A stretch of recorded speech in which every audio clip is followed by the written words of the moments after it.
Hey guys, welcome back. Aurabomb here, bringing you another one of our videos where we look over the winning decks in Japan. Shout out to DTCG Review, say that 5 times fast, because they have gone back to stockpiling the lists that have been winning in Japan. Now the tournaments are happening again in Japan. This is going to be from the 26th to the 28th of February with BT5 legal.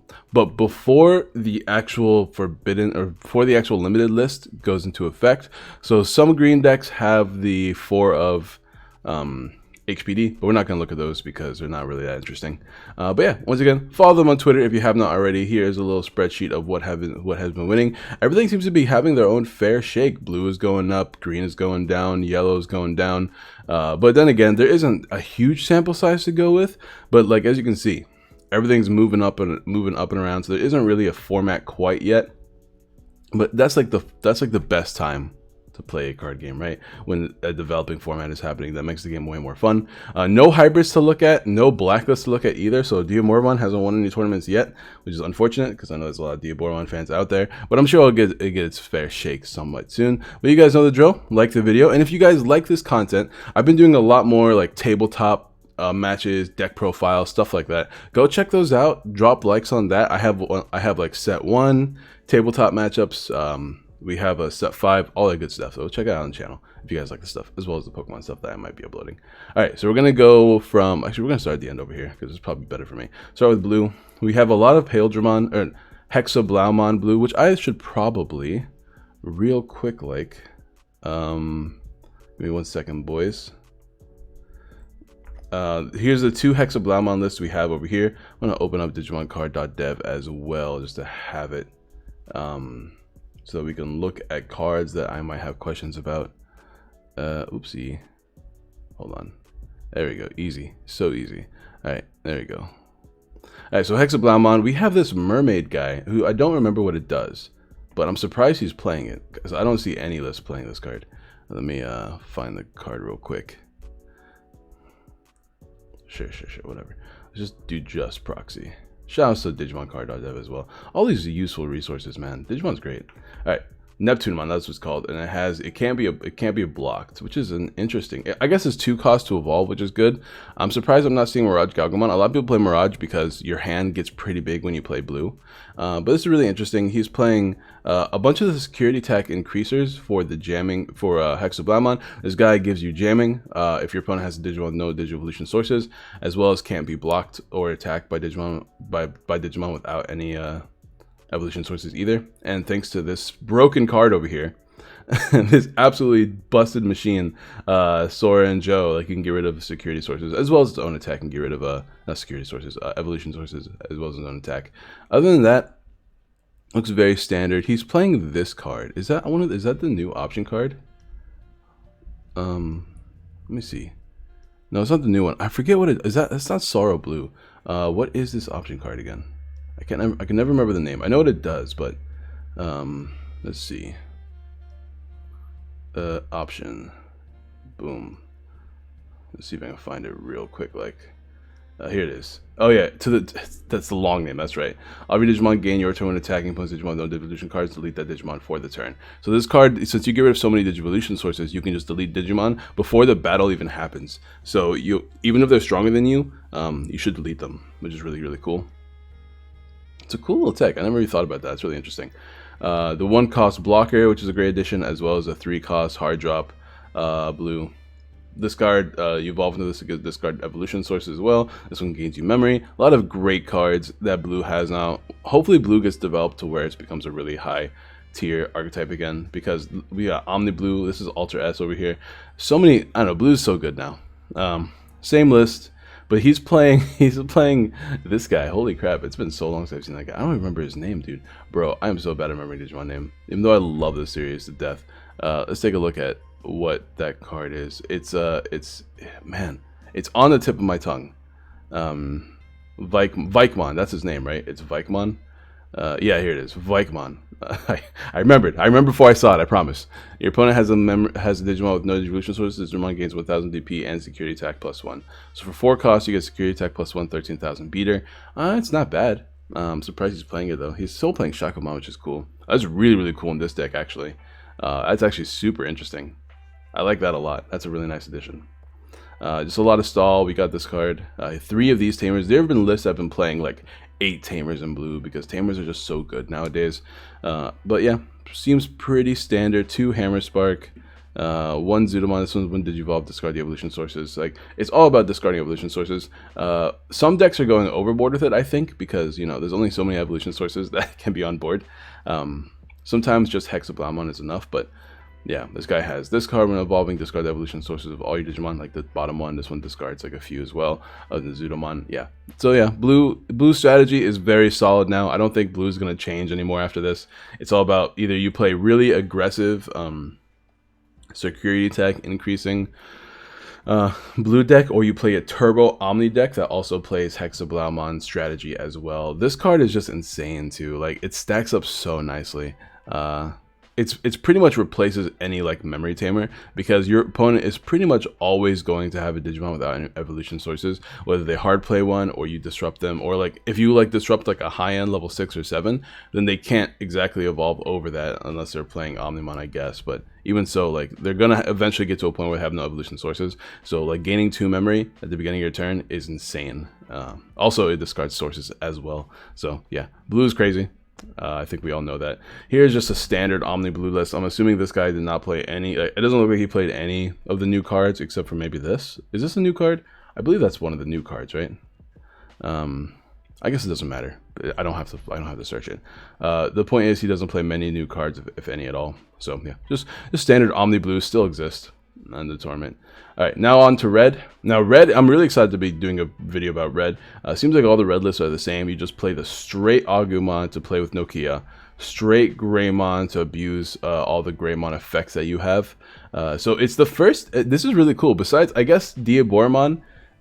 Besides just Diaboromon, I guess you have these red lists that are playing the straight Greymon package now, which is really interesting. She's playing 3 Nokia, or maybe it's 4. I think it's actually 4 Nokia. That's probably the full art one. And then you have the one Matt Damon, good old boy. 4 Secret Rare Metal Greymon for the 2000 boost. Alter S, which is really interesting, deleting some Digimon. Then Geo Greymon, Starter Deck Greymon, and then this one gives you more power as well if you have a Greymon in your name or an Omnimon in your name, and also reduces the evolution cost by 1. So it's your one cost Evo if you evolve it from an Agumon, and there's a whole lot of Agumon because you can play them with Nokia. This one's the Searcher. This one gives you more power. This one's standard more power as well, and this one I believe retrieves Agumons or Tamers, one of the two. The promo one. What does the promo one do? That's a good question. Let's find out together. I haven't seen anybody play the promo one. Mr. Promo, where are you at? Sir Promo. Where's the promo? Here it is. Boop. This one does delete one of your opponent's. Oh, it's just a. Oh, that's really interesting. So you play with Nokia to delete a rookie. That's really cool, actually. Okay, so he's not playing any of the recovery Agumons then, which is fine. That's really cool. And then you have like the high ends, the new War Greymon that deletes things whenever you evolve. Victory Greymon, Shinegreymon, Blitz Greymon. I don't see any Victory though. I think this is a. Is this Victory? No, yeah, this is Victory. This is the Digiburst one, and then some Blitz Greymon as well, and then of course you have the 4 Agumon, 4 Greymon, or 4 Omnimon. Bleh. All right, very interesting, very cool. I like it. And then more of the same here. This is the Shoutmon build, which I'm really excited about playing myself. I love Shoutmon. Let's see, he's got 15 rookies with the 2 searchers here. Some standard. The 1 cost blocker is here finally, boys and girls, for red. You have, let's see, only 1 Omni Shoutmon, which is interesting. I wonder why. He doesn't have a lot of ways to proc off this dude's effects. He has Zeke Greymon, but only 1 Omni Shoutmon. I guess he'd rather have the 2000 power, which is really, I get it. You really want power boost when you attack with this guy if you're going to be attacking multiple times. So this guy being able to have more than 12,000 power is pretty important. In fact, more than 13,000 power is kind of important nowadays. So being able to get 2,000 more power on this guy is really good. This guy gives you the ability to attack unsuspended Digimon, of course, which is really nice for removal. Then you have a whole lot of Omni. This man is playing 1, 2, 3, 4, 5, 6, 7. Oh my god. He's playing 7 level 7s. That's crazy. No, wait a minute. We'll do 3, 4, 5, 6. Yeah, 7. Oh my god. How does he evolve into these dudes? I guess he evolves this guy on top of these 4. But 3 feels like a lot. But he did win. 1 Alter S. I think Alter S is like the best one here, honestly. Like, cool removal, cool blitz. But Alter S, I mean, like, Alter S just feels like the best board wiper you have. I don't know, it feels really, maybe it's not as good in this meta, which could make sense. Of course, this card's insane, especially since you can stack so many sources in red. But he's not playing any Alter S or Alterius mode, as far as I'm aware. So it's pretty cool. I like the list. I think it's interesting. Now for green, we're only gonna look at 2 of them here. Green is really not different. Like, I was looking at the list to see what I could talk about, but there's not anything different between BT4 and BT5. They're just playing this card now, and this card's so much fun. It's the Digiburst. Let me actually see if I can go over it with you guys here real quick. And I don't want to make any mistakes here. But the Digiburst card, that means you get more power, and you can choose a Digimon to not attack or block during your opponent's turn, I believe. Let me see if I got all that right. It's like Digiburst 2. Yeah. Trash any 2. All your Digimon gain 2,000 power, and then when you use Digiburst, one of your opponent's Digimon cannot attack or block until the end of the next turn, which is really, really cool. Really strong card. And then you play that on top of your standard level 4s. Only 1 HPD in this, because this list is also playing the new Tamer, which I kind of really like in green particularly, because green already evolves a whole lot, so being able to get all that advantage from evolving is really, really cool. Other than that, I don't see anything terribly interesting. Very, very standard. It's very standard. Green has not changed. I mean, there's no reason for green to change. This is a Sarismon build. So he's playing the Digizorption. Only 1 Argomon. He's following the list, even though it's not really into effect yet. The new card, the new 1 cost, I think it's called Royal Nut, so that you search for dudes with Digizorption and put it into your hand for only 1 memory, which is really, really good. He's playing a lot of Digizorption guys. 2 here, 4 Blossomon, 1 Argomon, and then of course the 4 Sarismon. So it's kind of like a hyper consistent green deck, because green's already consistent, right? But with Royal Nuts, you're able to search your deck for these other Digizorption guys, which is really good. That means you should almost always have your evolutionary chains ready for you the way you would like them to, which I like a lot. So this is the Digizorption build. The other one we just saw was a Digiburst build with Nidhoggmon. I don't know which one's better. Nidhoggmon is absolutely broken, busted, stupid, but we don't have HPD anymore. So like whenever you use it, you are going to give your opponent quite a bit of memory, unless you've gained a lot of memory yourself. So it's up in the air. We'll see. I'm going to try both of them, sure. Maybe we'll do like a battle between the 2 against each other. And here's another list. So I had 3 lists, but this one plays 3 HPD. So like, take it as a grain of salt. We'll move on though. It's pretty standard. Nothing really to look at here. This one's also playing Chaosmon. The other list was not playing Chaosmon. The other 2 lists are actually not playing Chaosmon, probably because they don't feel like they need it anymore without HPD, which makes sense. Now for yellow. Is this the... okay, it is Lordknightmon yellow, but it's a combination of... this is really crazy, and I don't like it, but I thought it was really interesting at the same time, so I kind of love it. He's playing Lordknightmon on top of Shinegreymon, so he's still playing 8 Tamers, right? And he's still playing ways to accelerate Tamers on the board. Look at these. Look at this. Okay, so he's got 4 of these. This is Knightmon too, so he's got 4 Rise Greymon to get Tamers on the board, and 4 Knightmon to abuse with Lordknightmon. And then 4 of the card that I think is absolutely terrible. The Gladiamon, I think, I forget what it's called, but the one that lets you, whenever you hard play it, look at your security for a Holy Knight or Knight Digimon and put it into your hand, which you only have like 8 targets in the deck. I guess itself as well, so it's really not that good, honestly. And you're already playing TK. I don't like it very much. I'd rather play another blocker just to keep my game plan going. And then he's playing 2 Suruyamon, whatever it's called, the rabbit boy. Honestly, I'd play 4 of the rabbit and then 2 other blockers just to like have a really turbo, increase your turbo evolution chain. But that's just me. And then he's playing 4. Count them, 4 Lucemon. Like, that's a lot of Lucemon to be playing. that's a bit too much, honestly, because they're really big bricks. And then he's got this card, 4 Spiral. I know that in my deck build, I was playing 4 Spiral Masquerade. I can see the arguments of cutting down to 3 or 2.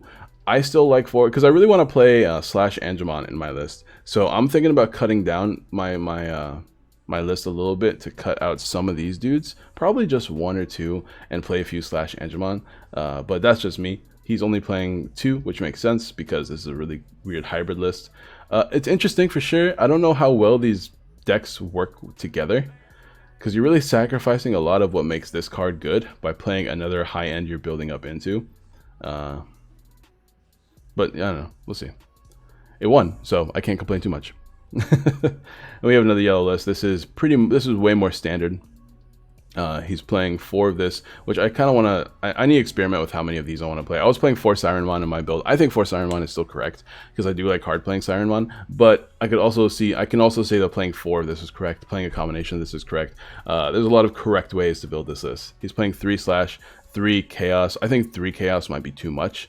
2 is probably better, because this card's a huge brick, and you don't want to have too many bricks in this deck. Everything else I do like, though. I like the list a lot. It's very standard. I like it a lot. And he's playing 4 Blinding Light. I found that playing 4 of these memory tamers is becoming less and less useful, or memory option cards, because of how many Digimon out there exist that have memory Digimon on the board. But at the same time, it's kind of pointless, because in yellow you can remove those memory Digimon with ease, with Starmon, with Lordknightmon, with Spiral Masquerade, with a lot of cards. But this guy's deck's playing no Spiral Masquerade, so he's going pure aggro, which is kind of cool actually.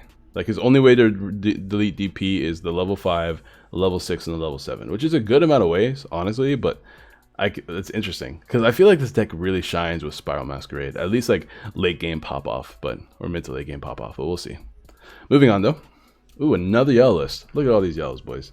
Another list, same as the last one, honestly, except this one's playing the bad card. I will continue to call this the bad card, because I don't like it. And then, because like, it's 4 costs to play to proc your effect that you don't even want to proc, when you could be playing so many good level 3s. You could be playing, Plasmamon or whatever, the new promo. You could be playing... I don't have to look it up, honestly. The one that lets you either play it for 2 costs if you have 3 or less, or gain a memory, not play for 3 costs or 2 costs, or draw a card if you have 3 or more, or both if you have exactly 3. Which is why I like the option card that gains you memory, because you can control your security so that you can proc up both effects. You could be playing Bushiagumon to get even more aggressive. You could be playing Lucimon. He is playing Lucimon, but like, I don't know, there's so many better level 3s you could be playing to abuse his effect, rather than playing just this guy alone. But other than that, the list looks pretty solid. I still think 3 might be too much. I know you want to find it, but you don't really need to find it in this list. You could just be playing Spiral Masquerade instead, honestly. 4 TK is a lot of TK, but I mean, it's a good card, so who might complain? And then last but not least, to round out this video, how long have we been recording? Oh, this has been only 20 minutes. My God, this has been a short video. It's the shortest one I've done so far. I thought this video was going to take like an hour, like they usually do. But we got purple. Purple boys. This is a very odd purple list. I just uploaded my purple list today when I'm recording this, which I guess was yesterday, if I upload this on time. He is playing the 3 Megidramon. So he's playing the Megidramon build with like 6 different level 7s, I mean. 4 Zwart D and 2 Zwart as well, which is really interesting. I do like the Zwart. Maybe in this list is a bit better. This card's really weird though, because it's more combo oriented, right? Because you have to play a tamer and get it deleted to proc off the effect to summon this guy from your trash or hand. It's 3 costs to evolve, which is nice, and you do get to mill your opponent, which is like really, really cool. I think milling your opponent is probably the strongest part about this card. But to have to delete it to summon this guy feels kind of like weird to me. I think this card is insane. I think Zwart D is absolutely bonkers, especially in this meta where everyone's playing Tamers and Tamers are really good. I think this card's absolutely nutty.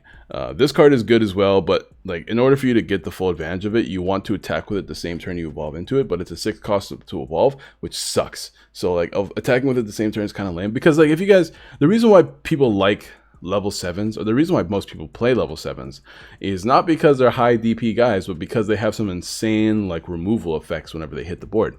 Omnimon has delete anything on the board. Alter S like board wipes in a lot of scenarios. Like Digivolving and deletes things that have 5,000 DP or less. Both Chaosmons do something that can remove something on the board, like either decrease DP or attack Digimon the same turn you evolve into it. This summons guys on the board. The most you can do with this thing is like summon things like Chimeraemon and then delete a level 5 on the board, which is not what you want to do.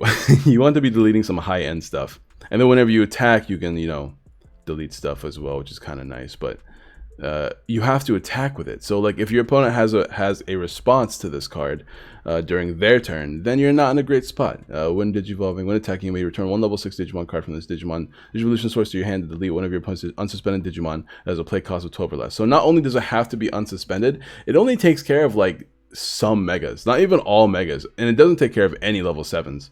So like I don't know, like I was really excited about this card at first because I like the combo of summoning more guys on board and proccing more of this dude's effects.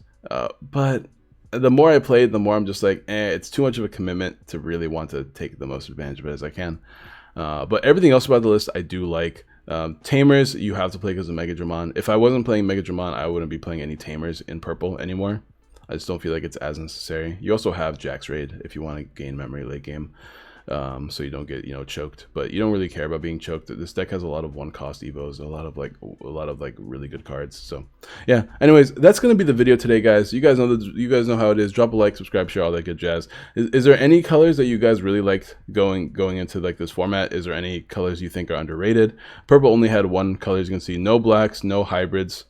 But it's only been 2 days worth of tournaments though, so let's keep that in mind. Next week we should have a lot more decks to look at, but until then, you guys know what to do, and I'll see you guys next time. Peace.